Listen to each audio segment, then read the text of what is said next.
Donc, je vous remercie d'être de votre présence ce soir, surtout dans ce contexte qui fait que nous ne sommes pas loin de jeter par la fenêtre notre ordinateur et son compte Zoom, hein, tellement nous sommes saturés de visioconférence.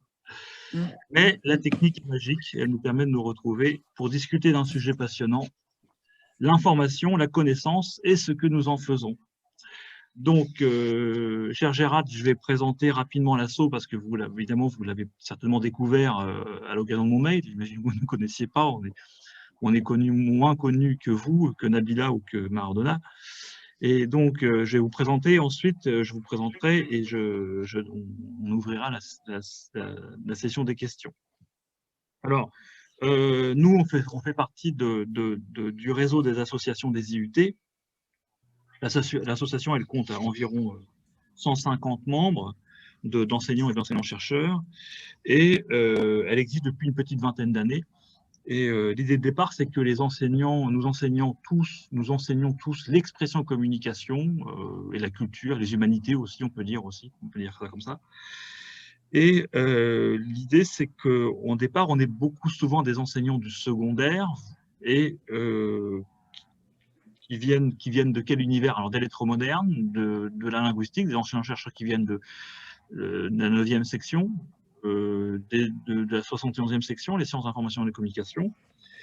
Mais on n'est pas formé spécifiquement pour enseigner la communication professionnelle aux étudiants, aux futurs techniciens qu'on a. On a des techniciens, en réalité, on a beaucoup des techniciens qui vont devenir des ingénieurs, puisque la plupart des étudiants en IUT poursuivent en école d'ingénieur. Donc, on s'est souvent formé tout seul et dans le coin. Et en fait, en 2001, 2002, on s'est rencontré avec quelques-uns et on a décidé de créer une association de manière tout à fait bénévole et désintéressée pour se former nous-mêmes et pour partager nos ressources, pour en créer et pour former aussi les profs qui arrivent en IUT. Donc, dans ce cadre, on doit aussi se former à divers champs disciplinaires. Les lettres, la linguistique, l'histoire des arts, la politique, pourquoi l'histoire politique aussi, mais aussi bien sûr les sciences humaines. Et donc, on organise quand on peut des conférences. On invite des spécialistes d'un champ disciplinaire et c'est pourquoi je vous ai invité dans ce cadre. Alors, bon, vous êtes ici, on vous connaît quand même un petit peu à l'association quand même. Je rappelle que vous êtes professeur de sociologie cognitive à l'Université de Paris Diderot depuis 2012. Vous êtes membre de l'Académie nationale de médecine et vous êtes aussi au comité scientifique d'ailleurs de l'excellente revue Sciences et Pseudosciences, hein, de l'AFIS, l'Association française de l'information scientifique. Je crois que vous avez écrit au moins 15 livres, il me semble, et plusieurs dizaines d'articles. Donc vous êtes très prolifique et vos recherches portent autour des questions de la cognition en société, les mécanismes d'entrée dans une secte, les mécanismes de la croyance, les mécanismes spécifiques du marché de l'information sur Internet, etc. Et vous avez aussi produit des travaux d'épistémologie concernant l'utilisation de la notion de rationalité et les rapports que les sciences sociales entretiennent avec les sciences cognitives et les neurosciences. Donc, je disais qu'un certain nombre vous connaît ici, et en général, grâce à l'un de vos best-sellers, je crois que vous avez vendu à plus de 30 000 exemplaires, qui est La démocratie des crédules.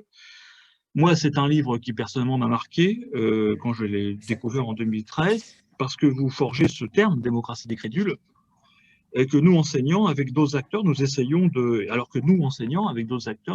faire devenir une démocratie de la connaissance, comme vous dites. Et d'ailleurs, je relisais rapidement la conclusion de la démocratie des crédules tout à l'heure, et vous finissez la démocratie des crédules par cette phrase. S'il est bien une crainte, je l'espère excessive, qui traverse ce livre, c'est celle de voir nos démocraties mises à les genoux par leurs démons internes et la démocratie des crédules, faire de notre monde une banlieue délaissée par l'histoire. Alors, cher Gérard, est-ce que 7 ans plus tard, vous êtes optimiste ou pessimiste? Donc, concernant ma nature profonde, mais ce n'est pas la question que vous me posez, Pascal, je suis plutôt un homme optimiste en général. D'ailleurs, c'est plutôt un biais, j'ai plutôt un biais d'optimisme que je soigne, enfin que le monde contemporain soigne assez efficacement, je dois vous dire. J'en profite quand même aussi pour vous dire merci à tous d'être là et voilà, d'engager le dialogue avec moi. Et merci tout particulièrement à Pascal Plouchard, évidemment, qui est la cheville ouvrière de ma venue ici par Zoom. Je dois dire que oui, depuis la démocratie des crédules, il me semble que les choses ne se sont pas du tout arrêtées et ne se sont pas non plus arrangées. Je crois même que nous nous sommes approchés du gouffre. La démocratie des crédules, c'est évidemment en fait une sorte de dystopie, comme il existe des utopies, n'est-ce pas? Et je dirais que l'utopie, c'est celle que vous venez de mentionner, c'est-à-dire la démocratie de la connaissance, une forme de système politique démocratique où chaque citoyen serait, à la façon de ce qu'on espérait au siècle des Lumières, bien éclairé par la raison, par la pensée méthodique, disons, tempérant ses désirs de croire, etc. On sait bien qu'une telle société n'adviendra jamais en soi. Hein. Bien sûr, il faut essayer de provoquer les conditions politiques et sociales pour s'en approcher, mais à l'autre bord de cet espoir et de la société de la connaissance, il y a effectivement la démocratie des crédules, qui elle aussi est une dystopie. On ne sera jamais totalement dans la démocratie des crédules, mais entre-temps, pour répondre tout à fait à votre question, eh bien, entre-temps, la démocratie des crédules est quand même a donné le sentiment qu'elle arrivait au pouvoir dans un certain nombre de pays. Pas faire de politique ici avec vous, quoique si vous voulez, on peut en discuter sans problème, mais il me semble que ce qu'on appelle les populismes, les néo-populismes, c'est-à-dire les propositions politiques qui se font en tendant la main, en quelque sorte, aux parties les plus obscures et les plus intuitives de notre cerveau, en particulier la crédulité, et bien que ces propositions ont rencontré un certain succès. Y compris dans les plus grandes démocraties du monde, je pense aux États-Unis, n'est-ce pas, au Brésil, en Italie, ailleurs, en Ukraine et dans pas mal de pays. On a maintenant des gens, où on avait pour les États-Unis encore très récemment, des individus qui non seulement diffusent massivement ce qu'on appelle les fake news ou des infox, qui sont climato-sceptiques, qui ne croient pas à l'efficacité vaccinale ou qui la remettent en question, qui développent des théories du complot, qui s'entourent de gens qui sont franchement complotistes. Donc il n'y a pas vraiment de quoi se réjouir, à vrai dire, quoi. Voilà. Donc je suis très inquiet. Je pense que le combat n'est pas perdu. C'est peut-être ma naïveté optimiste. J'espère qu'il n'est pas perdu. Ce que je crois, c'est que l'histoire n'est jamais écrite. Et donc, nous sommes véritablement un carrefour civilisationnel. Merci. Alors moi, j'ai plein de questions, mais je suppose aussi que vous, chers collègues, vous en avez aussi d'autres. Donc, est-ce que quelqu'un veut poser une question, une réaction, ou même déjà une réaction par rapport au livre de Gérald Bronner, le dernier livre qu'il a écrit? C'est comme les étudiants, en fait. Ah, si, Hélène, une question. Hélène. Attends, je remette le micro. Bonjour et merci beaucoup d'être avec nous. Oui, je lisais le livre et je me disais, en tant qu'enseignant, on se pose tous les jours la question, mais finalement, quelles sont les armes à fourbir face à l'ignorance? Si on a choisi ce métier, c'est parce qu'on croit qu'il y a encore qu'il y a l'espoir et on est très optimiste. On sait que l'éducation est l'une des armes, mais ça reste une donnée assez générale. Et qu'est-ce qui peut fonctionner? Enfin, qu'est-ce que vous voyez d'efficace comme méthode finalement pour apprendre à réfléchir? Je crois que c'est un petit peu ça finalement l'objectif. Alors, dans le cadre de l'éducation, il y a plein de réponses, y compris techniques et algorithmiques, à donner au problème global de la dérégulation du marché de l'information, des flux de crédulité. Mais pour rester sur la question qui est absolument essentielle, finalement, de la régulation de ce marché individuel, c'est-à-dire par l'esprit critique, par le développement de l'esprit critique et de la pensée méthodique chez chacun d'entre nous, effectivement, c'est une matière qui est complexe. En d'autres termes, comment fournir aux individus, et c'est ce qu'on doit faire dans le système éducatif, une forme d'autonomie intellectuelle et comment muscler le système immunitaire, notre système immunitaire, mais en particulier ceux des jeunes gens. C'est quand même notre mission. Moi aussi, je suis professeur d'université, donc j'ai des jeunes gens aussi face à moi, même si ce n'est pas des tout petits. Et comment développer finalement, avant tout, la méfiance par rapport à ses propres intuitions. Il y a un dévoiement de la notion d'esprit critique, d'ailleurs qui est revendiqué par les conspirationnistes, par les complotistes. Ils disent « nous aussi, on a de l'esprit critique ». Et par esprit critique, ils entendent douter. C'est bien de douter, bien sûr, le doute est tout à fait important dans une démocratie ou dans un système politique. Sauf que le droit au doute, comme tout droit, s'accompagne de devoirs. les devoirs. Quels sont les devoirs du doute? Eh bien, c'est la façon de douter. Quelles sont les procédures qu'on va utiliser? Alors, ce que je sais, c'est que la notion d'esprit critique, de pensée méthodique, même si elle a traversé toute l'histoire de la philosophie, je veux dire, songeons à Francis Bacon, songeons à Descartes, bien entendu, songeons même à toute l'histoire de la philosophie qui prétend nous apprendre à penser bien, en quelque sorte. C'est un peu ça l'intention. Mais la véritable cartographie des erreurs systématiques humaines, elle est très récente dans l'histoire de la pensée.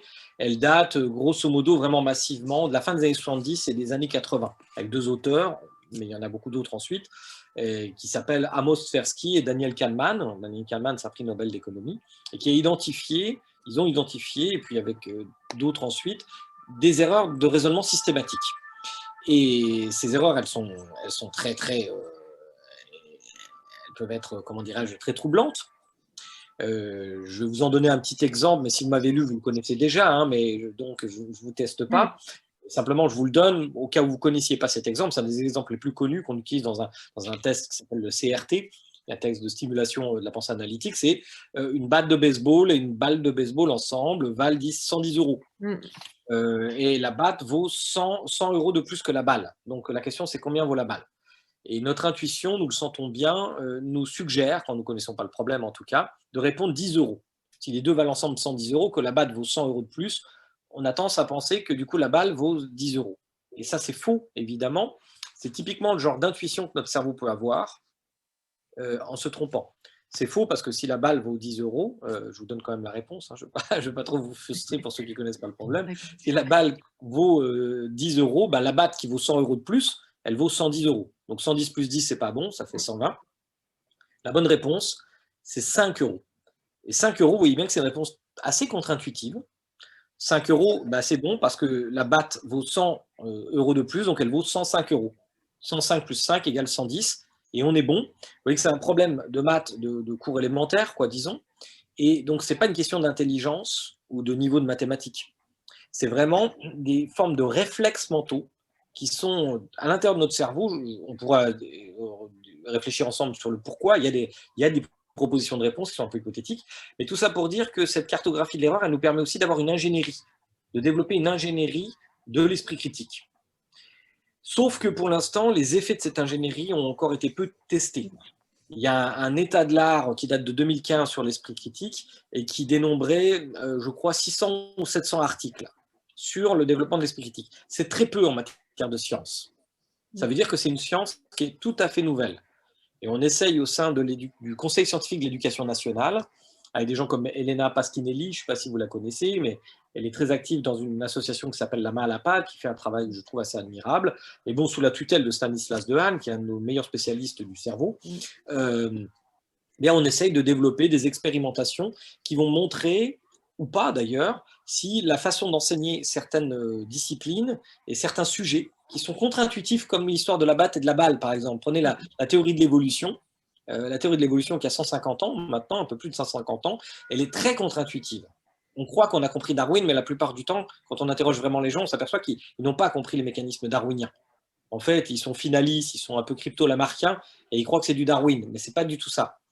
Et donc, pourtant, on enseigne Darwin en 3e. Donc, est-ce qu'il y a une façon de l'enseigner pour que les élèves comprennent non seulement la théorie, mais qu'elles comprennent pourquoi elle leur résiste? C'est-à-dire qu'ils apprivoisent peu à peu le fonctionnement de leur cerveau. Donc ça, c'est un énorme espoir. Mais pour être tout à fait honnête, je ne sais pas si ça va marcher. J'ai tenté de le faire, et je le raconte dans un des livres, pour le coup, des 15 livres. Alors, je ne sais pas si j'en ai vraiment écrit 15. Honnêtement, en fait, je ne les ai pas comptés. Mais ça doit être ça, sans doute. Un des livres que j'ai écrit s'appelle « Des chances de rationalité ». Je raconte l'expérience que j'ai eue dans un centre avec des radicalisés dans l'islam. C'est une dizaine de jeunes gens que j'ai suivis pendant des mois. J'ai accepté de le faire parce qu'on m'a demandé. Et j'ai essayé justement d'utiliser ces techniques pour muscler leur esprit critique. Bon, malheureusement, on n'a pas pu faire un pré-test et un post-test pour voir si c'était efficace, bon, parce que le centre a fermé pour des raisons politiques, enfin pour plein de raisons, mais peu importe. En tout cas, on essaye d'avancer, voilà. Et donc, c'est un peu décevant ce que je vous dis. Disons que c'est une science qui est en formation et elle ne peut pas encore proposer une ingénierie dont on soit sûr qu'elle fonctionne. Et je pense que c'est un espoir, ouais. Merci. Je pose juste une question parce que effectivement, bon, l'éducation est au centre et on va pouvoir s'appuyer sur toutes ces découvertes, toutes ces recherches auxquelles vous participez. Mais ce qui me rend un petit peu plus pessimiste, moi, c'est qu'on doit se battre face à une grosse, notamment constituée de la publicité. Et une publicité omniprésente, une publicité qui se cache derrière des notifications, enfin des choses multiples toute la journée. Et là, je me dis que même avec toutes les avancées possibles, on risque de pas peser lourd. Alors, c'est pas vraiment une question, enfin si, c'est qu'est-ce que vous en pensez? Et est-ce qu'il y a aussi au niveau presque politique et vraiment au-dessus de nous et au-dessus de l'éducation, des décisions qui peuvent être prises? Est-ce que c'est quelque chose qui relève de l'utopie presque là ou... Non, non, votre question C'est vrai. est tout à fait excellente. D'ailleurs, elle constitue le cœur de mon dernier livre, Apocalypse cognitive. C'est-à-dire que la crédulité n'est qu'une facette de ce phénomène qui est en train de nous arriver. Puisqu'en effet, par la publicité, par la nature de l'offre de l'information, les médias, etc., ont tendance de plus en plus à s'indexer sur la demande. C'est comme ça qu'ils survivent. Et cette demande, elle fait partie de notre disponibilité mentale. C'est-à-dire qu'ils cherchent à capter de notre attention. Sinon, ils ne survivent pas. Économiquement. Un média, c'est malheureux peut-être, mais un média qui n'est pas subventionné publiquement, il est obligé pour survivre de capter du temps de cerveau disponible, comme disait M. Le de TF1, avec une formule provocatrice, mais qui était finalement assez descriptive, un peu cynique, mais assez descriptive de ce qui se produit. Et donc, le terrible mécanisme qui est en train de se mettre à l'œuvre, que j'appelle l'apocalypse cognitive, c'est-à-dire la révélation, finalement, de ce que l'offre d'information s'indexant sur la demande, elle révèle de plus en plus les obsessions de notre cerveau. Pas les choses les plus brillantes. Il y a le meilleur dans notre cerveau, mais il y a aussi le pire. Or, ce mécanisme de marché a tendance à révéler le pire de notre cerveau, c'est-à-dire notre obsession pour la violence, notre obsession pour la conflictualité, notre obsession pour la peur, pour les produits de la peur, pour des éléments de crédulité qui vont dans le sens de nos intuitions, etc. etc. Et je donne des données massives pour dire qu'on va vers là. Ce n'est pas juste un plaisir pour faire peur aux gens. Il y a des données massives qui vont dans le sens de ce que je dis. Et puis par ailleurs, ça s'emboîte assez bien aussi avec le fonctionnement de notre cerveau. C'est vraiment les neurosciences qui parlent au big data, grosso modo. Et donc, vous avez raison, la situation, elle est relativement préoccupante. Ce n'est pas juste en développant l'esprit critique qu'on va réussir à se sortir de cette situation. C'est qu'une des raisons, peut-être un élément du problème, mais on est face à un défi civilisationnel, véritablement. On n'imagine donc pas que face à ce défi, il y ait une recette miracle. Un des enjeux, bah oui, vous l'avez bien vu, c'est qu'on peut faire de la politique avec ça. On peut faire de la politique. La régulation de ces marchés, malheureusement, elle est tenue aujourd'hui dans les mains d'entreprises privées. Je n'ai absolument rien contre ces entreprises privées. Je ne suis pas là pour diaboliser des entreprises privées. Mais ce qui est sûr, c'est qu'elles n'ont pas de mandat politique. Elles n'ont pas de légitimité politique. Par exemple, le fait que Twitter supprime le compte de Donald Trump, je ne vous dis pas qu'il n'y a pas une part de moi qui s'est réjouie. Évidemment, ce n'est pas quelqu'un que je porte tellement dans mon cœur, mais d'un autre côté, ça pose une question politique fondamentale. Je veux dire, est-ce que c'est le rôle d'une entreprise privée de réguler le marché de façon violente, c'est-à-dire par la censure, quelqu'un qui était président d'une des plus grandes démocraties du monde, en tout cas la plus ancienne constitutionnellement? C'est quand même un problème. Et il faudra réguler ce marché, mais il faut encore inventer des institutions peut-être internationales, c'est ce que moi je propose, hein, bien que ça soit un peu utopique, mais comme la question du climat, par exemple, elle ne peut pas se résoudre à la question des États-nations, parce que le réchauffement climatique, il touche toute la population humaine. La question migratoire, la question de la santé, il y a l'OMS, les questions de flux d'informations me paraissent devoir relever d'institutions internationales qui vont pouvoir seules, elles, plier éventuellement le bras de ces entreprises internationales qui sont parfois quasiment plus puissantes que les États. Il ne faut pas oublier que après les attentats de Charlie Hebdo, lorsque M. Hollande était président de la République et que le ministre de l'Intérieur de l'époque s'est déplacé notamment pour voir le PDG de Twitter, pour essayer de lui demander de réguler, parce qu'il y avait, bon, maintenant ils ont fait le ménage, mais il y avait beaucoup de comptes djihadistes à ce moment-là, des dizaines de milliers de comptes, eh bien le PDG de Twitter ne l'a pas reçu. Donc vous imaginez le rapport de force. Il est évident qu'il faut créer, alors c'est affreusement compliqué, parce qu'il y a des entreprises, elles sont américaines généralement ces entreprises, et les Chinois ont tout à fait d'autres intérêts, les Russes jouent un rôle tout à fait trouble avec la Turquie et l'Iran sur la question de la perturbation de l'information. Je sais bien tout ça, donc c'est simplement au niveau analytique, c'est probablement une des seules réponses massives qu'on peut espérer. Merci. Est-ce que, alors, j'ai une question. Alors, en fait, ce qui est intéressant, c'est que vous partez au au départ, vous pointez cette notion, vous faites une mesure, vous faites une mesure du temps. Il y a quelqu'un, un micro qui déconne, je sais pas quoi, c'est bizarre. Non. Donc vous faites une mesure c'est intéressant que vous faites une mesure du temps disponible du cerveau et de son évolution. Ouais. Ça, c'est une donnée qui est intéressante et que nous, on peut reprendre à notre compte avec les étudiants. Donc, j'en ai parlé avec eux. Et ça, c'est intéressant. Bon, évidemment, moi, je suis un peu marqué par les mesures étant prof en mesures physiques, mais enfin, les données, les mesures m'intéressent. Mais ça, c'est intéressant parce que c'est déjà un point d'entrée de leur montrer l'évolution du cerveau humain et de sa disponibilité pour la connaissance, enfin, la connaissance ou autre chose. C'est pas une intuition, mais c'est une donnée qui est un peu nouvelle par rapport à votre livre d'il y a 7 ans. Oui. Oui, bah, tout à fait. Bah, je vous avais dit, il m'a paru effectivement qu'il fallait essayer d'approcher, c'est une approximation, hein, qu'il fallait approximer la valeur de ce trésor. Ce que j'appelle le trésor le plus précieux du monde, c'est notre disponibilité mentale, puisque c'est dans cette disponibilité qu'on peut puiser toutes les solutions à nos problèmes, quand elles existent, bien entendu. Le gros problème, c'est que ce trésor attentionnel, eh bien, il est cambriolé. C'est-à-dire que notre attention est retenue par toutes sortes de propositions. Alors moi, je ne suis pas pour vivre comme un moine, hein. J'aime la vie, je trouve qu'on doit se divertir, etc. Ce n'est pas la question. Sauf qu'il ne faut pas que cette part de notre disponibilité, comment dirais-je, siphonnée par des activités triviales, soit trop importante.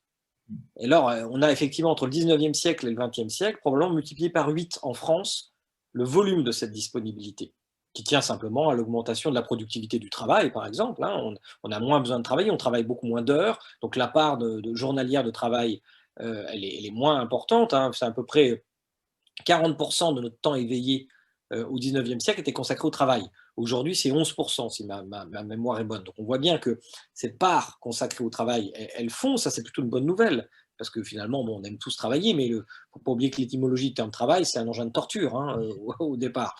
Donc, c'est tout de même une contrainte.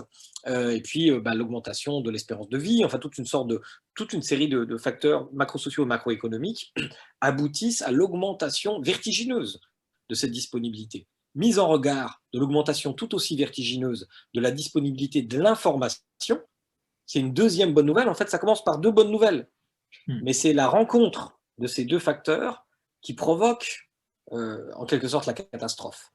Parce que précisément comme le nombre d'informations disponibles sur la Terre a évolué de façon exponentielle, hein, on pourrait donner plein de chiffres, mais juste un pour le fixer, c'est-à-dire que dans les 2 dernières années, là, où nous parlons, nous avons produit 90% de l'information disponible sur la Terre. Donc c'est dire combien cette progression est géométrique, ce qui crée une cacophonie informationnelle, parce que notre cerveau il est puissant, mais il ne peut pas traiter toutes ces informations, et donc nous sommes obligés de partir à la cueillette des cerises dans cette cacophonie, et évidemment, certaines propositions vont retenir notre attention plus que d'autres. La métaphore que j'utilise en quelque sorte, c'est celle d'un effet psychologique qu'on appelle la cocktail party, hein, l'effet cocktail, et qui effectivement, quand on est dans un cocktail, on parle à quelqu'un, on ne s'aperçoit pas que notre cerveau traite quand même les informations de l'environnement. Simplement, il ne retient pas notre conscience. Donc, on est concentré sur la conversation, mais certains types d'informations, elles ont le pouvoir, en quelque sorte, de nous convoquer consciemment. Et quelles sont-elles ? Par exemple, les informations qui vont... Par exemple, si on prononce votre prénom dans une soirée, là, vous allez tout à coup entendre, si on prononce le mot sexe ou tout le champ sémantique de la sexualité, vous allez entendre si des termes relevant du conflit, etc. Bon, eh bien, en fait, ce n'est pas du tout un hasard. Tous ces éléments-là se révèlent massivement sur le marché dérégulé de l'information comme des propositions qui sont de nature à attirer notre attention. En fait, c'est cette apocalypse qui veut dire révélation. Hein, apocalypse cognitive, en fait, c'est la révélation cognitive. Quelle est-elle ? C'est celle de nos grandes obsessions. La contemporanéité n'a rien inventé. Ces obsessions, elles ont toujours existé dans l'humanité, aussi loin qu'on peut le mesurer. Simplement, auparavant, elles ne trouvaient pas à s'exprimer de façon massive. Et c'est ça, les deux bonnes nouvelles, donc disponibilité mentale et disponibilité de l'information, elles aboutissent à une situation qui pourrait être catastrophique pour notre espèce. c'est là quand même qu'il y a un rôle très, très puissant des acteurs du web. C'est là que ça pose un certain problème. Certainement, parce qu'il ne faut pas oublier que les acteurs du web, enfin, sont GAFAM, par exemple, prenez, je sais pas moi, Facebook, prenez un des grands opérateurs, là c'est le plus grand réseau social mondial, Facebook, son intérêt, alors il ne faut pas avoir une lecture complotiste de ça. L'intérêt de Facebook, c'est pas de nous rendre bêtes ou crédules, il n'a aucun intérêt à ça, je veux dire, ou alors je ne suis pas dans le secret des dieux, je ne pense pas qu'il y a du machiavélisme, son seul intérêt à Facebook, c'est ça son business model, c'est d'attirer de ce temps de disponibilité vers le réseau. Son intérêt, c'est que vous soyez sur Facebook le plus longtemps possible et que vous ayez envie d'y revenir le plus souvent possible. Et donc, ils vont utiliser tous ces réseaux sociaux, ou, je sais pas, ou Netflix, ou Amazon, enfin tous les opérateurs du net vont utiliser ce qu'on appelle des dark patterns. Des dark patterns, en fait, c'est des gens qui ont travaillé finalement avant nous sur le fonctionnement du cerveau. Ils ont tout de suite vu l'intérêt d'une bonne connaissance du cerveau et ils se servent de leur connaissance du cerveau pour développer des algorithmes qui vont devenir addictifs. Si vous regardez une série télé, une série sur Netflix par exemple, ou sur n'importe quel, ben vous verrez que dès que vous avez fini un épisode, il s'en enchaîne tout de suite un autre. Mais ce n'est pas du tout une coïncidence. Si Amazon, quand vous avez acheté un livre par exemple, vous fait des propositions, des suggestions, ce n'est pas du tout une coïncidence. C'est en fait un miroir qui est tendu sur les traces, enfin, qui vous est tendu en raison des traces numériques que vous avez laissées. Et qui vont donc vous enfermer dans une fréquentation du même. Donc il est évident que ces grands opérateurs ont une responsabilité causale très importante dans ce qui est en train de nous arriver, mais ils le savent très bien. Ils le savent, ils essayent de réguler eux-mêmes. C'est-à-dire qu'ils ne veulent pas non plus perdre leur image. Ils vivent aussi sur leur capital, je dirais, de prestige. Parce que Facebook, il y a quelques années, c'était un monde radieux, quoi, d'arc-en-ciel, etc. Tout le monde dit que c'est formidable, on retrouve des anciens amis. Et c'est vrai que c'est formidable. On retrouve des gens qu'on n'avait pas vus depuis 10 ans, 15 ans. Et voilà. Aujourd'hui, l'image de Facebook est largement écornée. Et donc, évidemment, ils essaient de lutter un peu contre ça, sauf qu'ils sont tiraillés entre leur business model et leur capital symbolique. Et voilà, c'est pour ça que je pense que la vertu ne viendra pas toute seule. Il faut que le politique, en quelque sorte, s'en mêle et négocie avec ces GAFA. Excusez-moi, est-ce que vous pensez que les procès qui actuellement ont lieu aux États-Unis contre Facebook, en s'appuyant sur la loi antitrust américaine, parce que Facebook a évidemment racheté tous ses concurrents qui commençaient à monter, comme Instagram, comme WhatsApp, et d'ailleurs ils ont bien fait, puisque Facebook est vraiment en perte de vitesse auprès des jeunes. Est-ce que vous pensez qu'il y a une petite chance que ce risque de démantèlement qui avait déjà été mis en place, je crois que c'est dans les années 80 par rapport à des sociétés de télécommunications, est-ce que vous pensez que ça aurait une chance d'aboutir? Ou pas forcément, vous n'en savez rien? Je suis pas, en plus, moi, je n'ai pas de formation de juriste, donc je ne sais pas du tout évaluer les chances que ce type d'opération pourrait avoir. Simplement, effectivement, la question du monopole est une question extrêmement dangereuse. On parle d'un bien commun comme l'information. Donc, effectivement, je ne pleurerai pas. J'ai absolument aucune animosité contre ces entreprises, encore une fois, mais je ne pleurerai pas sur la fragmentation. Je crois que Microsoft avait été accusé aussi de cette était façon. Passé à côté.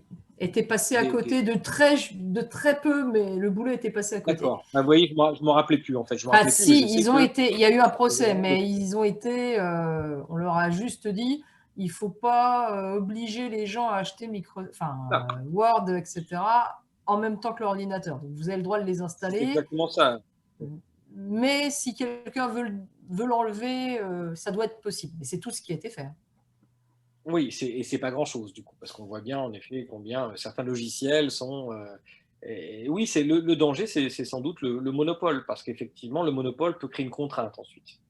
C'est-à-dire qu'en plus, dans la négociation, y compris avec d'autres entreprises, pour obtenir de la publicité, etc., ça donne une toute-puissance à ces entreprises qui, encore une fois, n'ont pas de légitimité politique. Elles ont un pouvoir pourtant politique très fort. Donc, c'est une question vraiment importante. Merci. Une autre question? Une remarque?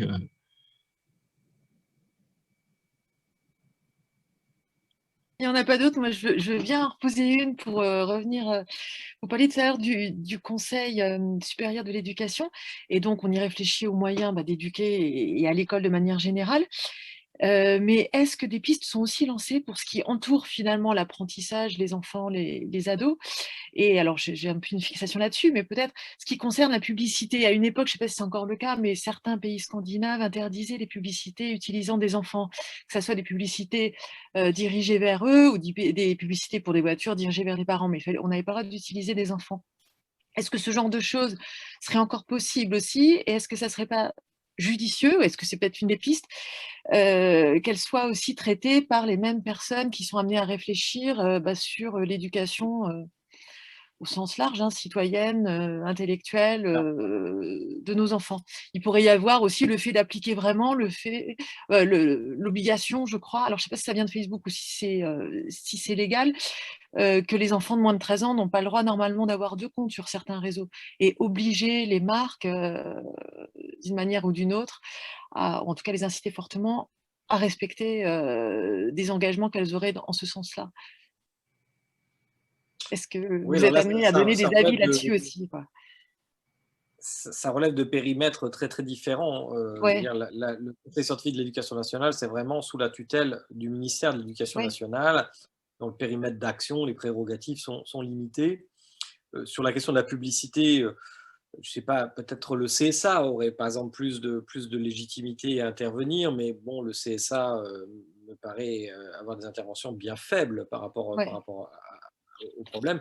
Il y a maintenant le Conseil national du numérique, mais c'est pareil, enfin, on va voir. D'ailleurs, Pascal, tout à l'heure, en aparté, me disait qu'il lisait un livre de Cynthia Fleury. Alors, par Mmh. exemple, Cynthia Évidemment. Fleury fait partie du Conseil national du numérique. Moi, je n'ai pas accepté parce que je suis trop chargé déjà je considère que, étant déjà dans le Conseil scientifique de l'éducation nationale, c'est beaucoup de travail. Je ne peux pas être partout. Pourtant, ça m'aurait passionné. Et donc, je vais regarder ça d'un peu loin, mais je ne suis pas certain encore que cette instance, en effet, pourra peser. Ce qui est sûr, c'est que la régulation de la publicité, elle est faite en partie selon certains pays, notamment sur la question de la publicité politique. Vous savez que la question de la publicité politique, elle se pose dans les moments électoraux, par exemple. Je crois que Twitter a renoncé finalement à la publicité politique, ce qui est quand même une manne importante pour eux. Et quant à Facebook, il y a des dispositions maintenant européennes. Alors aux États-Unis, c'est différent, mais il y a des dispositions européennes qui, sauf erreur de ma part, je parle sous votre contrôle, interdisent la publication sur les réseaux sociaux, y compris Facebook, en période électorale. Mmh. Parce qu'évidemment, ça peut fausser, surtout que maintenant, on a, vous savez, la possibilité de personnifier, personnaliser, c'est ça personnaliser, pardon, plutôt personnaliser, pardon, je suis un peu fatigué, personnaliser les publicités, donc elles ont d'autant plus d'efficacité. Mmh. L'utilisation des enfants, bon, je sais pas, là, j'avoue, je sais pas d'où ça pourrait relever. Il me semble que, enfin, moi, j'ai pas la télévision, donc je me rends pas bien compte, mais je pense que les enfants sont fréquemment utilisés dans les publicités, notamment pour leur vendre des choses qui les concernent plus spécifiquement. Je sais pas si ça a une influence, si grande que ça, j'en sais rien.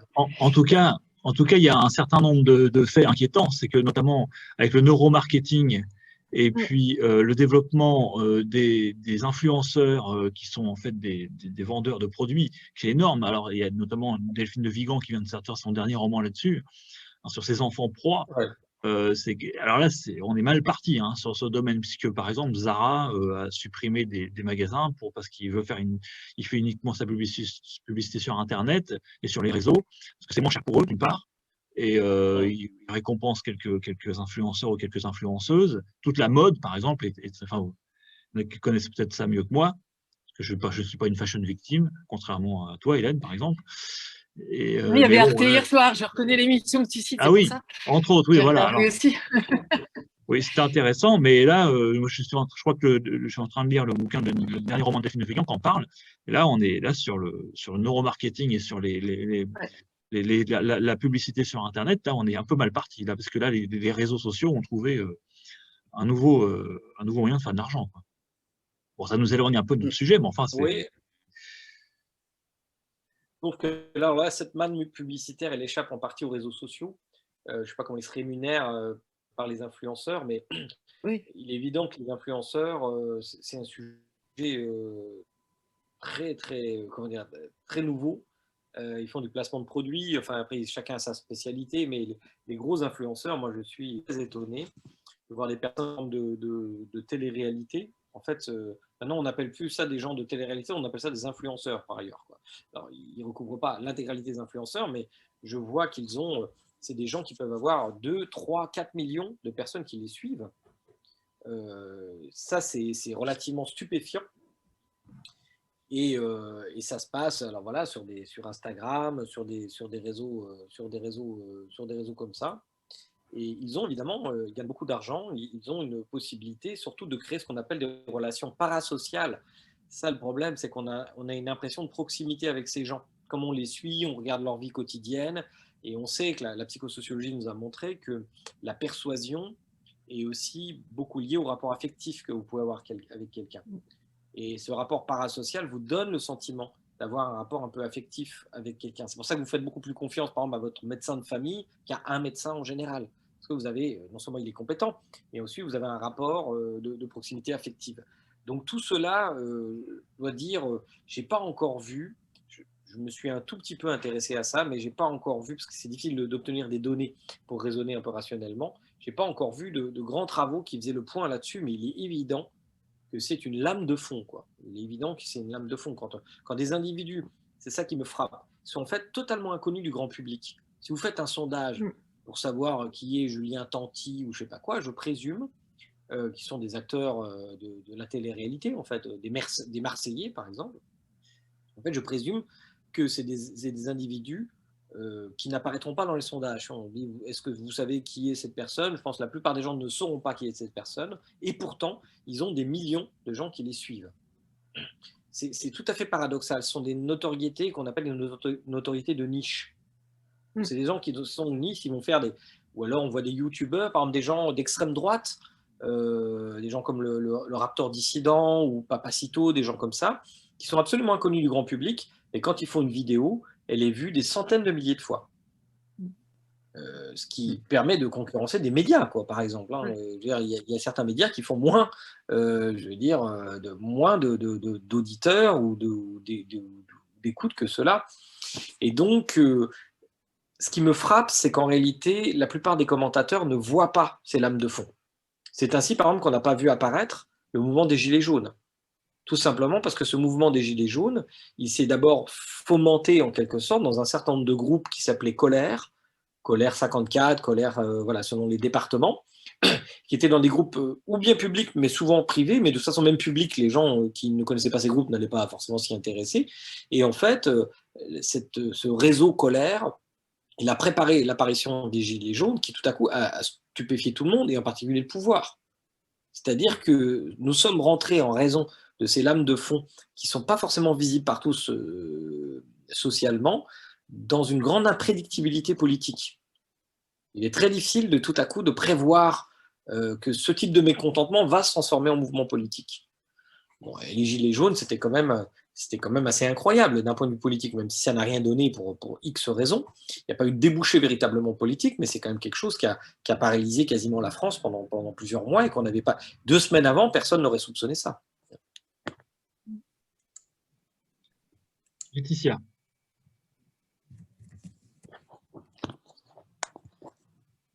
On ne t'entend pas bien. Ton micro n'est pas en route, Laetitia. Vous êtes muté. J'avais oublié de baisser. Voilà, ça va aller mieux. Merci. Oui, j'avais une petite question. Moi, je m'interrogeais, je pense que j'ai pas totalement compris la notion de transsubjectivité telle que vous la décrivez dans votre œuvre. Et justement, ça fait un peu écho quand ce que vous venez de dire, et j'aimerais bien un éclaircissement un petit peu sur cette notion, s'il vous plaît. En effet, c'est une notion un tout petit peu pointue, mais qui n'est pas de moi, qui vient d'un sociologue qui s'appelle Raymond Boudon, qui a été un de mes maîtres d'ailleurs, même si je n'ai jamais été en cours avec lui, et je n'ai pas fait ma thèse avec lui, mais en tout cas, j'ai beaucoup lu ses livres, j'ai même publié dans ma collection son dernier livre, donc j'étais assez proche intellectuellement de lui. Et donc Raymond Boudon, dans plusieurs livres, évoquait la notion de transsubjectivité. Qu'est-ce qu'il voulait dire par là? Il voulait dire qu'il y a certains énoncés qui ont une charge, en quelque sorte, universelle, c'est-à-dire transsubjective. C'est-à-dire que, par exemple, 1 plus 1 égale 2, c'est typiquement une proposition transitive.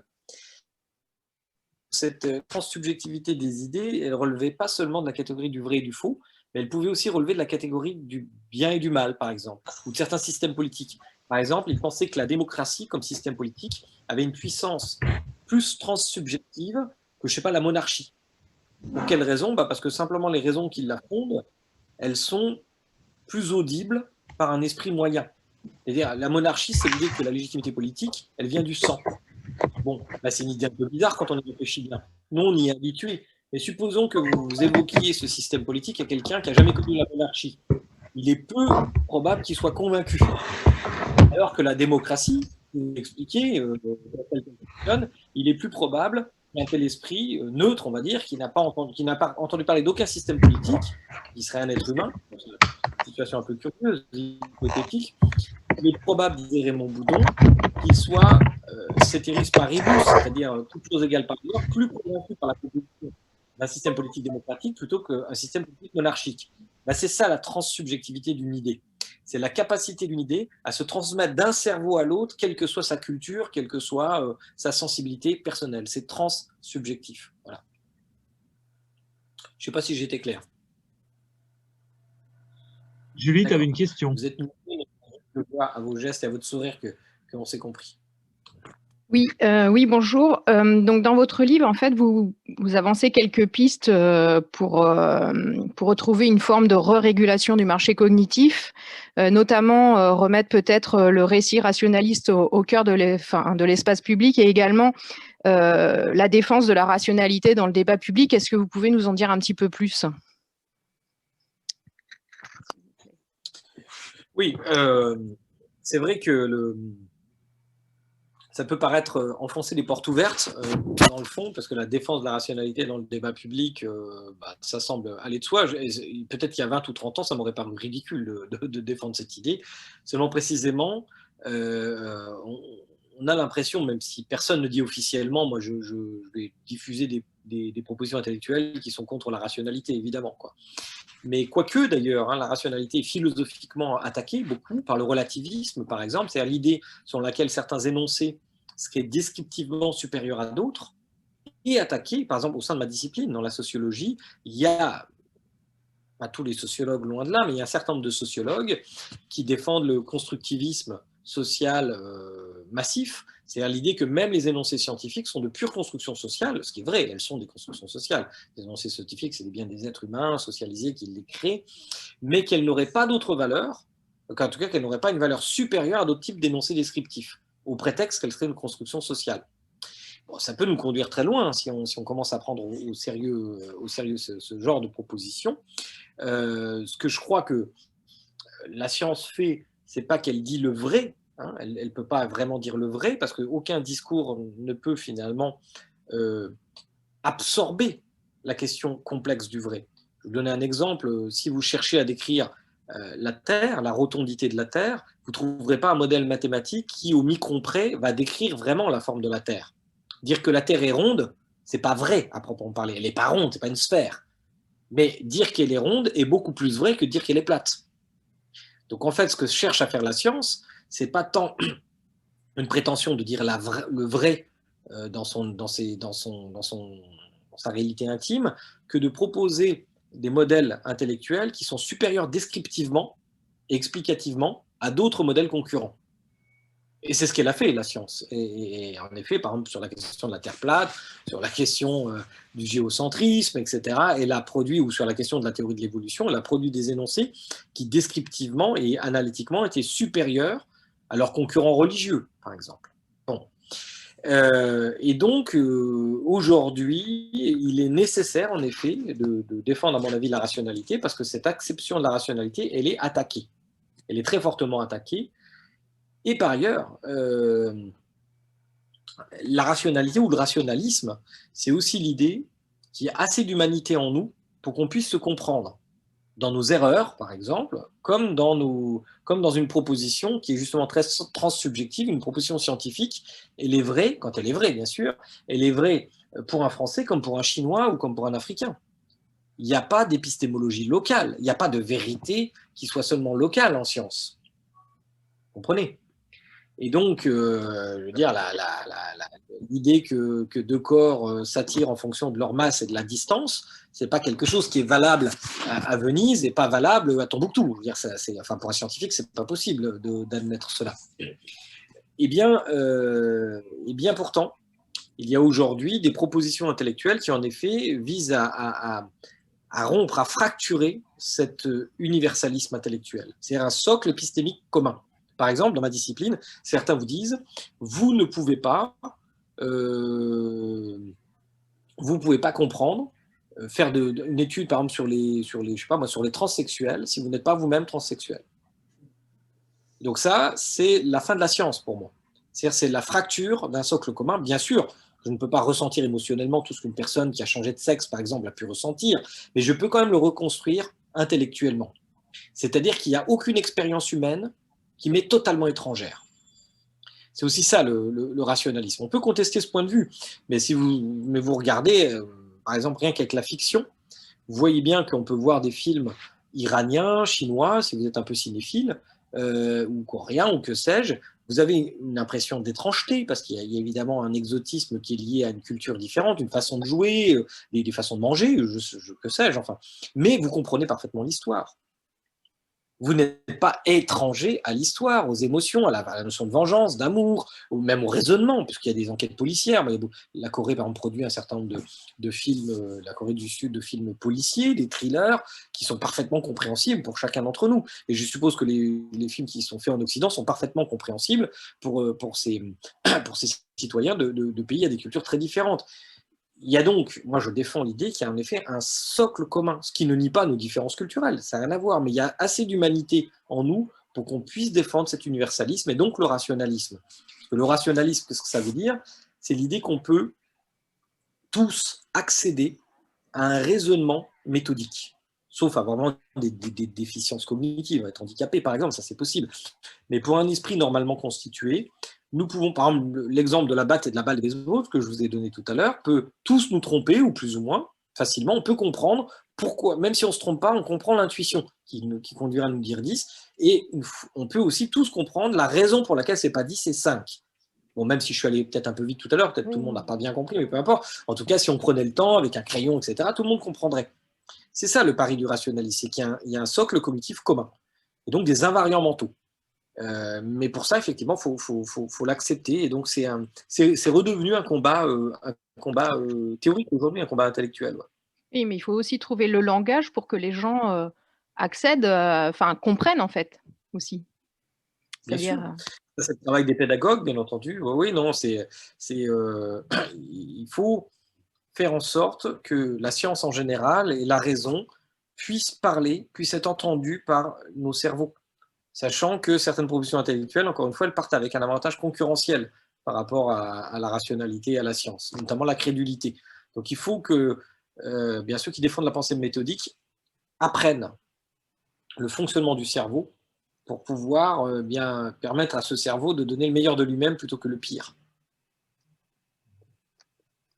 J'aimerais en profiter justement pour vous poser deux questions en lien avec ce que Julie évoquait. C'est d'une part, quel regard portez-vous sur l'œuvre Génération offensée de Caroline Fourest par rapport justement à l'évocation, je pense, d'Ariane Mnouchkine et de ses difficultés quand vous évoquiez, voilà, je ne suis pas transsexuelle et je dois être transsexuelle. Donc, voilà, et puis bon, moi je suis à Grenoble, alors en ce moment avec Sciences Po Grenoble, on est un peu là-dedans. Donc, j'aurais bien aimé savoir d'une part quel regard vous portez sur son analyse du danger du multiculturalisme et d'autre part, quel regard vous portez aussi sur les cours de zététique, parce que c'est des choses aussi qui se multiplient, qui prennent beaucoup d'importance même dans les universités.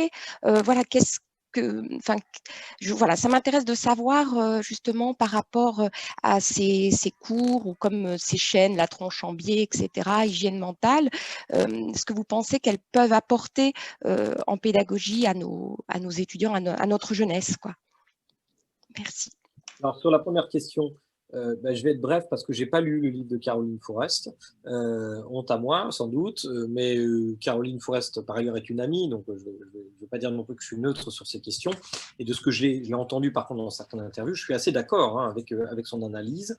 Je suis juste prudent parce que je n'ai pas lu le livre, donc je pense que je suis assez d'accord avec son analyse. Et en effet, je pense qu'il y a des limites de sensibilité aujourd'hui. On le sait notamment sur les campus américains, mais en France, on le voit aussi, qui aboutissent à des formes de censure, que ce soit de la culture ou des censures intellectuelles, qui sont relativement dangereuses, et avec des procès qui s'enflamment en raison des réseaux sociaux aussi, puisque l'émotion qui se partage le plus sur les réseaux sociaux, c'est la colère. Il y a plusieurs études qui le montrent, je cite dans mon livre en l'occurrence, même en Chine justement, sur le Weibo chinois, l'équivalent de Twitter, les émoticônes qui soutiennent des messages, le plus souvent, sont des émoticônes de la colère. Donc l'indignation morale est effectivement, si les choses se généralisent, devient un poison pour la vie démocratique. Et par ailleurs, il y a quelqu'un qui a mesuré que, par exemple, sur Twitter, il y avait une indignation collective tous les 2 jours.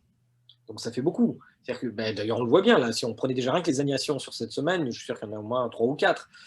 Et donc, oui, je crois que là aussi, il faut ramener la rationalité au centre des débats. C'est bien de s'indigner, il y a des tas de causes qui méritent qu'on s'indigne, mais du moins faut-il le faire, je pense, avec des arguments méthodiques dans un certain nombre de cas, et éviter de faire des invectives. Il y a quelque chose que je rappelle dans mon livre, c'est qu'il y a une très belle étude qui montre qu'en fait, il y a une tendance dans l'esprit humain à baisser au fur et à mesure que le monde devient, si vous voulez, plus acceptable, à baisser ses seuils d'indignation. C'est-à-dire qu'on se met à s'indigner pour n'importe quoi. Alors ça a été testé parce qu'ils mettaient des énoncés comme ça, et les énoncés devenaient de moins en moins offensants, mais en fait, du coup, des énoncés neutres commençaient à offenser les personnes de l'expérimentation. Donc je pense que c'est entendre ce qui est en train de se produire, et je crains beaucoup les effets délétères de ces indignations, et surtout de ce caractère identitaire perpétuel maintenant. Je veux dire, on fragmente nos identités. Or, dans la démocratie, on a besoin d'un socle commun. Ce qui n'empêche pas qu'on ait des différences et qu'on puisse justement profiter des cultures différentes. Ça c'est très chouette, c'est très riche. Mais aujourd'hui, vous l'avez constaté, on n'est pas dans ce niveau-là. On est au moment de l'invective, et aussi au moment où il y a une auto-inhibition. C'est-à-dire que les gens s'inhibent eux-mêmes. C'est vrai qu'on réfléchit à 2 fois avant d'utiliser certaines expressions, de peur, à cause de ces épidémies de sensibilité, de flétrir une sensibilité. Et le problème, nous qui sommes enseignants, c'est que la connaissance, souvent, elle peut heurter des croyances.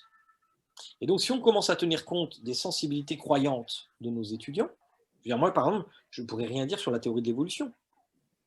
Parce qu'il y a certains étudiants ou étudiantes religieuses, par exemple, qui vont être offensés.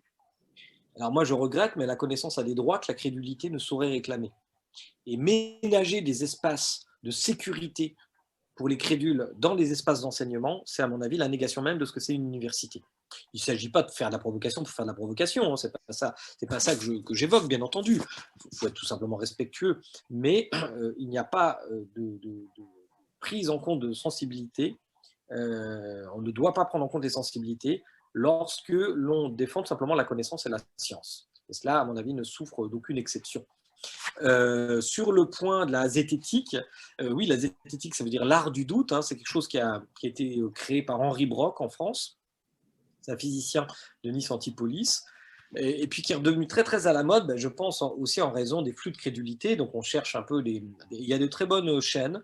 Je pense qu'en effet la tronche en biais, hygiène mentale sont des bonnes chaînes. Malheureusement, la zététique en ce moment est en train d'être prise d'assaut par des idéologues qui sont encore minoritaires, mais qui prétendent faire de la politique en réalité plutôt que de la zététique. Et on retrouve tout ce dont on vient de parler là, qui est un peu prise d'assaut. Moi, je ne me revendique pas du tout de la zététique, mais j'ai des proximités avec ces gens que je connais personnellement. Et je vois qu'eux aussi sont frappés, quelques-uns d'entre eux en tout cas, sont frappés de terreur à l'idée d'être classés dans le camp du mal. Et c'est tout à fait spectaculaire combien des minorités actives arrivent à contaminer en fait à peu près tous les milieux qu'elles touchent. ce soit le féminisme, etc. etc. Alors, regardez ce qui s'est passé encore sur la place de la République, je crois hier ou avant-hier, avec des batailles intra dans le féminisme, des accusations de fascisme, etc. Enfin, on est dans les pires caricatures qu'on a déjà vues dans le passé, dans les années 60, 70, tout le monde était fasciste, quoi. Mais je pense que nous, les rationalistes, on doit essayer de prendre de la hauteur, mais parler fermement, encore une fois. Il ne s'agit pas d'une voie du milieu, pas du tout. Et donc, voilà. Alors, un peu dans le même ordre d'idées, est-ce que vous auriez des idées pour qu'on puisse sensibiliser nos étudiants au fait que on a quand même une nette tendance en tant qu'humain à se mettre dans des cercles de personnes qui pensent la même chose que nous, que c'est évidemment renforcé par les fameuses bulles filtrantes des algorithmes de nos réseaux sociaux, et que ça polarise forcément les débats, et que les étudiants, enfin nous sommes touchés et donc les étudiants aussi.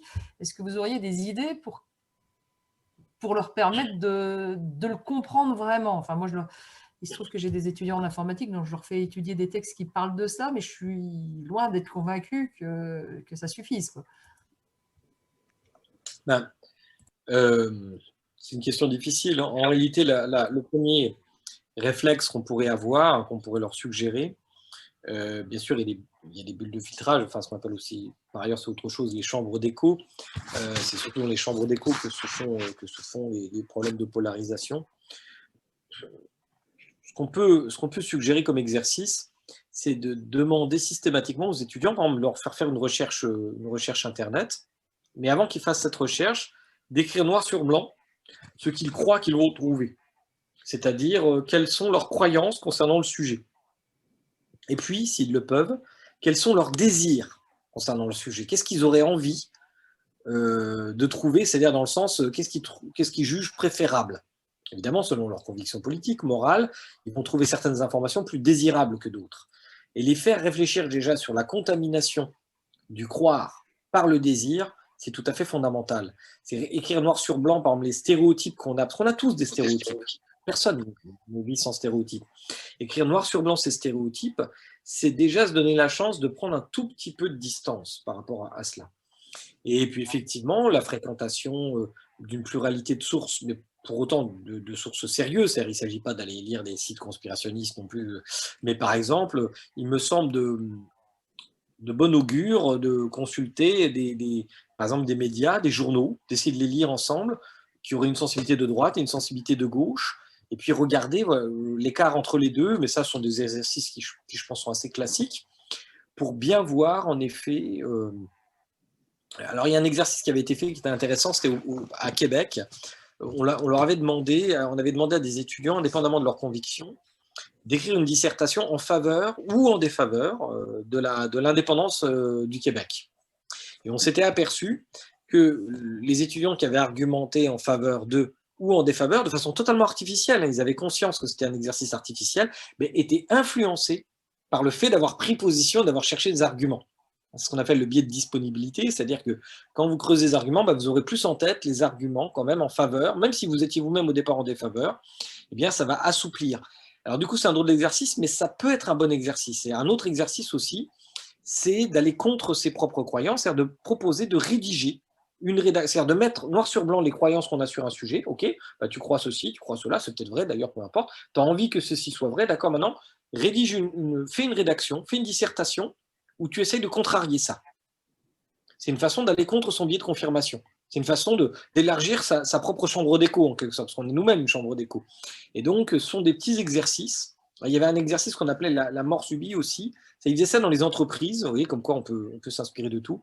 Je crois que c'est celui qui a écrit Les décisions absurdes, Morin, qui racontait ça. Et Morel, ouais. C'est ça, Christian Morel. C'est 3 bons bouquins d'ailleurs, il y a 3 volumes. J'ai lu que les 2 premiers, mais les 2 premiers sont vraiment excellents. Il disait qu'à un moment, par exemple, quand une entreprise, un conseil d'administration allait prendre une décision très importante, tout le monde était d'accord. Certaines entreprises font ces petits exercices, ils prennent un quart d'heure, ils disent, bon, d'accord, maintenant on est dans 5 ans, on a pris cette décision et c'est catastrophique en fait. Essayez d'expliquer pourquoi. Et alors, ils rédigent leur texte, etc. Ah non, je crois que en fait, c'est dans Daniel Kahneman, Système 1, Système 2, cet exemple. Et donc, ils rédigent leur texte et on s'aperçoit qu'en faisant cela, ils élargissent en fait le domaine du possible et de l'imagination et ils sont beaucoup moins confiants dans la décision qu'ils ont prise initialement. Donc, je pense que c'est comme quand on fait du sport, on fait des exercices de stretching, là, on essaie de s'étirer. Il faut essayer d'inventer des exercices comme ça, de stretching un peu intellectuel. Je vous en donne les exemples, mais c'est toujours le même principe, en fait. C'est essayer de penser contre soi-même, et on accepte de le faire volontiers, parce qu'on n'est pas dans un débat avec quelqu'un, on ne va pas se sentir vexé ou offensé, puisque c'est nous qui allons produire cet élargissement. Je pense que ça, c'est un très bon exercice. Oui, on se sert de Christian Borel dans nos travaux. Merci. Il y a des très bonnes idées dans ce que vous venez de dire, et on se sert pas mal de Christian Borel dans nos exercices. Les 3 tomes sont remarquables. Le dernier est encore mieux que les autres, je crois. Et, il a travaillé sur la prise de décision en groupe. Et nous, comme on travaille sur la prise de décision en groupe aussi, puisqu'on travaille un peu aussi sur le travail en équipe, et comment je décide à plusieurs, comment on en décide à plusieurs, on se sert entre autres de ces travaux aussi qui sont assez stimulants. Vous le citez d'ailleurs à la fin, ça nous a fait plaisir, parce qu'évidemment, Morel est... Oui, moi je trouve que ces bouquins sont tout à fait remarquables. Sur la pensée groupale, ça, l'avocat du diable, etc., c'est intéressant aussi. On a souvent un petit peu travaillé aussi ces thèmes dans l'association. Alors d'ailleurs, il y a quelque chose que j'ai bien aimé, moi, c'est votre dernière partie. Même si c'est votre dernière partie, alors même si j'ai un petit regret, c'est que vous avez 3 grandes parties dans votre livre. La première partie, il y a 9 chapitres. La deuxième partie, il y a 9 chapitres. Et la troisième, vous avez une petite faiblesse, vous n'avez mis que 7 chapitres. Donc, c'est pas parfaitement équilibré. Bon, mais on ne vous en voudra pas. Bien vu. Mais je crois que vous en avez fait exprès, en fait, parce que si vous avez mis 9 chapitres, ça aurait été trop beau, et les conspirationnistes vous seraient tombés dessus en disant, voilà, oh là là, c'est trop bien fait. Ouais. Alors, je disais, dans votre troisième partie, c'est intéressant, c'est que vous mettez, il y a 2 pentes intéressantes, il y a 2 pentes, il y a 2 hypothèses, 2 pentes qui découlent un peu de cette apocalypse cognitive, c'est l'homme dénaturé, qui amène des réflexions, donc j'invite ceux qui n'ont pas été jusqu'au bout à le lire, c'est intéressant, ce qui invite notamment, par exemple, des positions comme les collapsologues, disent une partie des collapsologues, c'est un récit qui fonctionne aussi chez les jeunes, puisque en fait l'homme est bon, et en fait le système nous abîme, etc. Il faut retourner à une sorte de pureté, etc., ou d'autosuffisance. Une partie des récits des collapsologues. Et puis il y a la deuxième, c'est le néopopulisme, qui lui se sert de la désintermédiation et qui finalement trouve son carburant dans les réseaux sociaux. Donc ça, c'est 2 positions intéressantes que vous analysez à la fin. Là, pour moi, c'est la partie la plus politique, entre autres, de votre ouvrage, et qui est assez c'est très clair, pour moi, qui est intéressante, et puis qui peut nous donner des arguments et des discussions intéressantes avec nos jeunes qui sont très, très attirés par ces 2 discours-là, soit une partie d'extrême gauche, soit aussi ces discours de collapsologie qui sont un peu séduisants parfois. Ouais. Oui, c'est ça en effet. Dans le fond, cette situation d'apocalypse cognitive, elle donne lieu à plusieurs récits qui précèdent. En fait, il y a des grandes matrices narratives dans lesquelles vont puiser des idéologies qui peuvent être différentes, mais qui ont quand même ce socle commun. L'une, c'est celle que vous avez dite, l'homme dénaturé. Il y a quelque chose de néo-rousseauiste dans ce récit. C'est-à-dire l'idée que, dans le fond, c'est le contexte social qui crée ce qui est décrit dans l'Apocalypse cognitive, c'est-à-dire toutes ces traces que nous laissons. Numériquement, dans le fond, nous ne serions pas comme ça. Or, cette théorie est profondément fausse, parce que, comme je l'ai dit, non seulement les traces massives que nous laissons, elles rencontrent en fait ce que l'on sait du fonctionnement du cerveau. Donc, ce n'est pas du tout artefactuel ce qui est en train de se produire. Ce n'est pas juste le marché, le méchant marché qui crée cela. Le marché a bien des défauts, parce que moi, je propose de le réguler très, très fortement. Donc, ce n'est pas une adoration du marché de ma part, mais en l'occurrence, je ne pense pas que ce soit le marché qui crée ce problème. Le marché amplifie un certain nombre de dispositions. Et puis, à l'autre côté, effectivement, du spectre politique, On a, même si on peut trouver dans ces néopopulistes de l'extrême gauche comme de l'extrême droite, hein, ce n'est pas forcément de droite et de gauche en réalité, mais c'est souvent plutôt des radicalités politiques. On a le récit qui trouve que ces traces que nous laissons, et en particulier dans le domaine de la crédulité, sont des formes, enfin, ils cherchent à légitimer politiquement ces traces. Ils cherchent à dire, dans le fond, le néopopulisme, ou le populisme d'ailleurs, c'est la question de la trahison du peuple. Le peuple est trahi par les élites, et le peuple, dans le fond, il s'exprime, il fait de la politique par le conspirationnisme, etc. Donc il faut anoblir ces traces en proposant un débouché politique, hein, et on le voit parce qu'en effet, tous ces hommes politiques, ou ces femmes d'ailleurs, généralement pratiquent la désintermédiation, c'est-à-dire qu'ils prétendent parler au peuple, entre guillemets, directement, par l'intermédiaire notamment de Twitter, hein, et de réseaux sociaux, de chaînes YouTube. Beppe Grillo en Italie était un de ceux qui a inauguré, hein, cette tradition. Et entre les deux, effectivement, la position que j'essaye de défendre, c'est de dire, parce que certains disent, grosso modo, non, nous ne sommes pas ça. Et d'autres disent, nous sommes ça, au contraire. Et moi, j'essaie de dire, nous sommes ça, mais nous ne sommes pas que ça. Voilà. Et c'est ça, c'est ce chemin escarpé, le rationalisme, en disant, oui, voilà, il faut accepter cette apocalypse cognitive, c'est-à-dire les reflets, cette anthropologie réaliste. Oui, l'homme est aussi ça, nous sommes obsédés par un certain nombre de choses, mais non, nous ne sommes pas que cela. Non, il ne faut pas donner une légitimité politique, il ne faut pas comment dirais-je, nous destiner à cette face obscure de notre cerveau.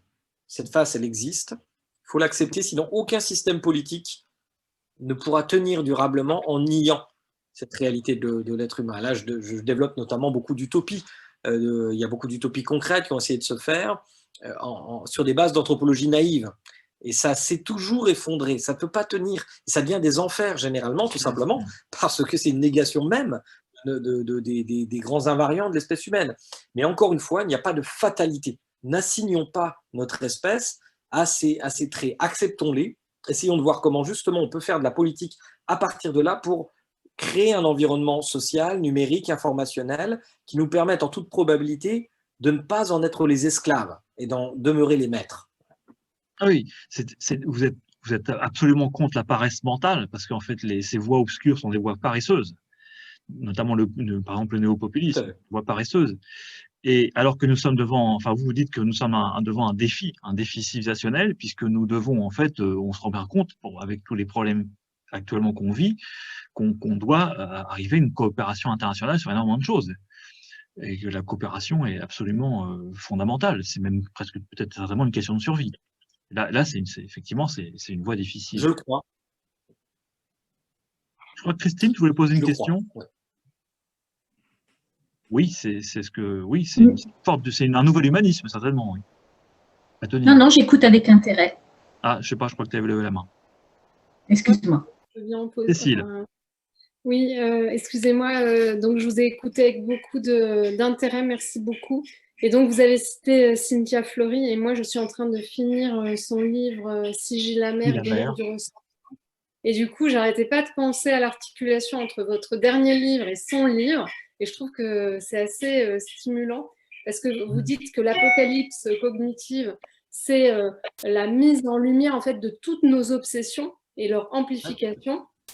Et justement, Cynthia Fleury nous dit l'homme du ressentiment, c'est l'homme des obsessions, et qui est enfermé dans des obsessions, l'obsession de l'impasse, qui conduit à des prises de position politiques comme celles que vous avez évoquées, le néopopulisme ou d'autres formes très radicales. Et donc, voilà, je voulais peut-être vous entendre sur cette articulation entre toute votre réflexion et ce que propose Cynthia Fleury. Il ne peut pas avoir tout lu, le pauvre.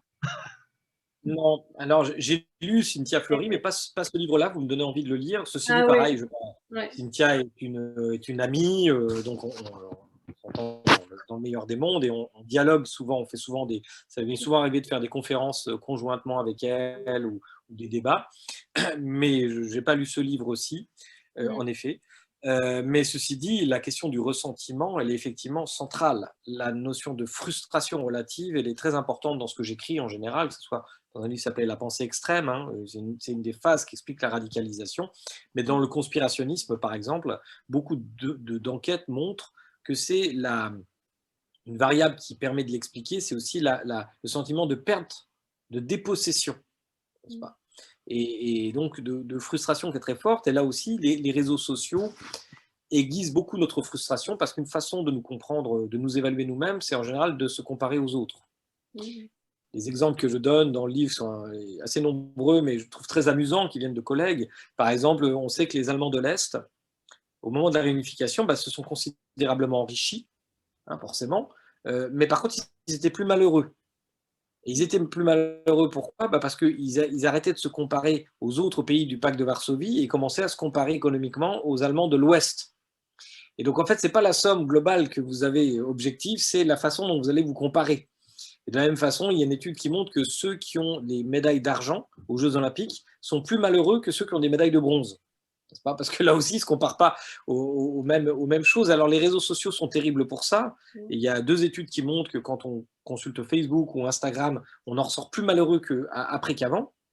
Parce que tout simplement, nous exhibons sans cesse, par un effet de transparence, des parties de notre vie, des échantillons, qui ne sont pas représentatifs de nos vies. Quand on va faire un bon voyage, peut-être certains, ils aiment bien photographier leurs assiettes, vous ne photographiez pas votre assiette quand vous venez de vous faire des pâtes au gruyère, quoi. Vous photographiez éventuellement votre assiette, je suppose, si vous êtes dans un bon restaurant, s'il y a de la lumière dans votre assiette, etc. De sorte que nous savons bien, en fait, nous ne sommes pas stupides, nous savons que cette exhibition de la vie des autres, ou alors les filtres, là, Instagram, etc., nous savons bien que ce n'est pas tout à fait la réalité, mais malgré tout, cette comparaison nous fait souffrir. Mais là-dessus, vous savez, les grands moralistes avaient tout dit. Il faut relire La Rochefoucauld, qui est un de nos plus grands, enfin à mon avis, le plus grand moraliste français. Hein, il disait dans le malheur de nos amis, il y a toujours quelque chose qui ne nous déplaît pas. C'est terrible comme phrase, hein, mais c'est d'une grande profondeur en fait. Et voilà, donc oui, je crois qu'effectivement, la question du ressentiment, c'est une question très importante dans la dynamique politique.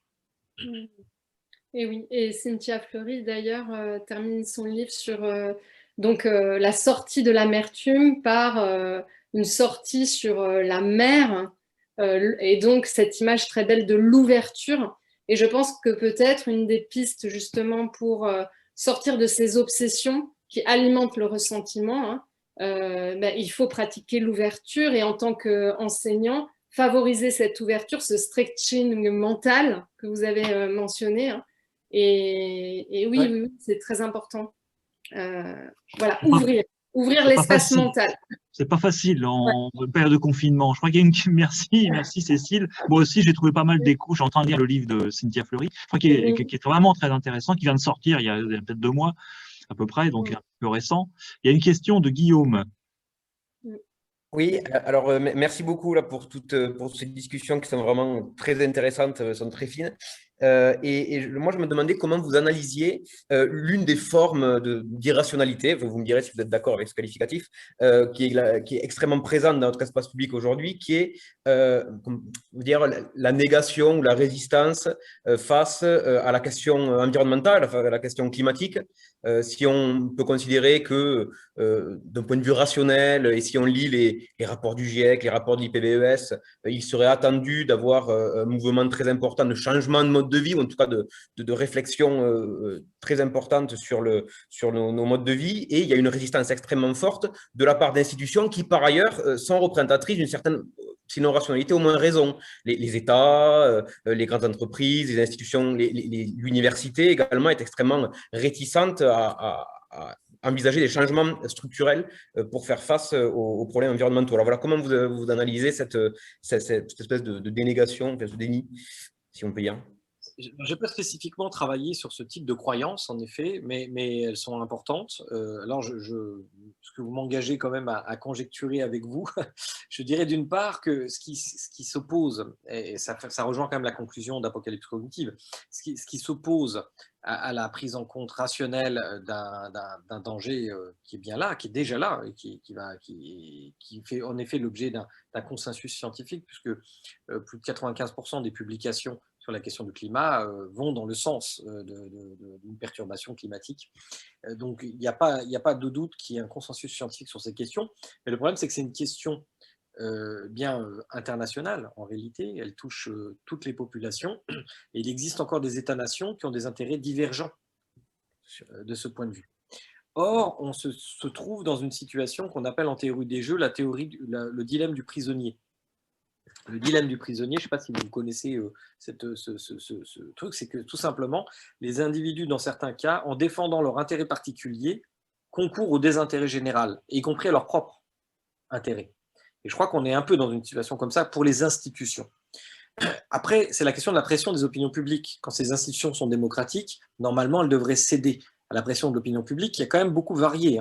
C'est-à-dire que c'est un sujet qui a émergé quand même dans ces opinions publiques. Il y a encore 10-15 ans, c'était tout à fait marginal. Aujourd'hui, quand on voit l'ordre de priorité des dangers, ben, le réchauffement climatique n'est pas encore au top du tout. Là, ce qui préoccupe les gens, par exemple, en ce moment, c'est la question de l'emploi. Hein, vous l'avez peut-être vu, il y a eu une étude encore très récente qui date de 2 semaines sur cette question. Ce que je crois, c'est qu'on a aussi, il y a aussi une notion qu'on appelle la dépréciation temporelle de la valeur. C'est que je pense que le récit que la plupart des gens se font de la question du réchauffement climatique, c'est que c'est un danger sans doute réel, mais qui est mis dans un horizon temporel. Et si vous voulez, là aussi, il y a des économistes qui ont travaillé sur cette question de dépréciation temporelle de la valeur, qui montrent que, par exemple, 5 000 euros dans 2 ans, si je vous donne 5 000 euros dans 2 ans, ça n'a pas la même valeur. Donc, pour les coûts, les bénéfices, c'est un peu la même chose, d'autant qu'en plus, il y a une asymétrie de perception des coûts et des bénéfices. J'ajouterai aussi sur cette question que je crois que, pour le coup, le marché de la peur, qui est extrêmement vif, c'est-à-dire des alertes incessantes, y compris au niveau environnemental et sanitaire, a tendance à retenir notre attention, mais à empêcher l'action. Je donne j'avais fait un petit papier pour la science, parce qu'il y a une très belle étude sur des confitures dans un supermarché. Vous allez me dire quel rapport. Je vais essayer de vous convaincre qu'il y a un rapport. C'est qu'il y avait un stand avec 24 confitures différentes, et on a fait une comparaison avec un stand avec 6 confitures différentes. On s'est aperçu qu'en fait, les 24 confitures, le stand attirait beaucoup plus de monde, mais suscitait moins d'actes d'achat. C'est-à-dire, c'est un peu comme quand, par exemple, si vous allez sur Netflix, je ne sais pas si ça vous est déjà arrivé, si vous êtes abonné à Netflix, et vous ne savez pas quoi regarder, mais vous dites, et vous passez 1h30 à décider ce que vous allez regarder, n'est-ce pas? Il y a trop d'offres, en fait. Et une offre, de même, comme sur le marché de la peur, il y a beaucoup trop d'offres.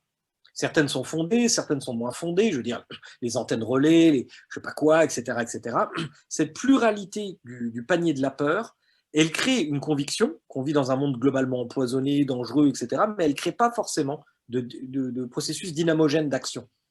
Elle crée une sidération et une suspension peut-être de l'action. Mais tout ça n'est pas scientifique. Ce que je vous dis, ce sont des conjectures, parce que le problème est vraiment très, très massif. En effet, si on est persuadé que le danger arrive, pourquoi on ne fait rien? Enfin, on ne fait pas rien, il ne faut pas exagérer, mais pourquoi on fait si peu? Oui, c'est une question, voilà. J'essaierai d'avancer, si vous voulez raisonner méthodiquement, avec ces 3 hypothèses-là pour voir ce que ça donne. Mais elles ne sont sans doute pas exhaustives de la façon de résoudre. Je ne sais pas, vous avez vous-même peut-être votre idée, sans doute. Sur ce sujet-là, sur les questions de ce qu'on peut appeler l'immobilisme, sur les questions environnementales, bon, il y a un corps de littérature très large qui rejoint en partie ce que vous évoquez avec d'autres hypothèses et d'autres travaux, parce qu'il y a effectivement, c'est un phénomène évidemment qui est multiple. Donc non, j'ai rien à ajouter là-dessus. Juste ce que je me disais, c'est que vos secondes propositions d'explication qui est fondée un petit peu sur les biais cognitifs, comme la déchéance de la valeur, j'ai oublié le terme exact. Dépréciation temporelle de la valeur. Ouais. Ça me semble marcher pour expliquer des sentiments individuels, au niveau, je sais pas, social, des groupes, mais pour expliquer le comportement d'assemblées dans des institutions qui ont le temps de réfléchir à ce sujet, le temps d'avoir des débats contradictoires sur le sujet, et donc de dépasser certains biais cognitifs, de comprendre que la BAT, elle ne fait pas 100 euros, mais 195, etc. Ça me semble, les biais cognitifs me semblent limités pour expliquer ces situations-là. Voilà, mais vous m'accorderez peut-être du prisonnier est beaucoup plus efficace, à mon avis. Certainement, si on parle effectivement de rapport entre institutions collectives, mais en même temps, en tout cas pour les démocraties, il y a un cycle de renouvellement de la décision politique qui s'emboîte mal avec le cycle temporel du réchauffement climatique. En d'autres termes, pour parler clairement, je veux dire, quand vous êtes président de la République et que vous voulez être réélu, c'est à une horizon de 5 ans. Et donc, il y a un certain nombre de problèmes, même si vous avez conscience tout à fait de l'importance de la question, ne doutons pas, disons, de la sincérité, admettons qu'il y ait une hypothèse de sincérité, vous avez quand même une pression de décision. Vous voyez bien, là, clairement, par exemple, la pandémie, où je parlais des gilets jaunes tout à l'heure, enfin, il y a une pression comme ça de décision qui fait que les sacrifices qui seraient nécessaires de faire, parce que ça va quand même se traduire en termes de sacrifices, il ne faut pas se leurrer, eh bien, on les reporte probablement toujours à plus tard. C'est-à-dire c'est ce qu'on appelle le mistigris. Vous savez, le jeu du mistigris, c'est une carte qu'on peut redonner encore un certain nombre de fois au suivant, et jusqu'à ce qu'il soit trop tard, tout simplement. Et donc, je ne suis pas certain que les biais cognitifs soient totalement inaptes, parce que, encore une fois, comme l'opinion publique est composée d'individus et que le pouvoir politique va aussi quand même être sensible, au moins en démocratie, aux variations de cette opinion publique, je pense que les deux s'emboîtent. Ce n'est pas suffisant, mais ce sont des explications qui sont un peu complémentaires.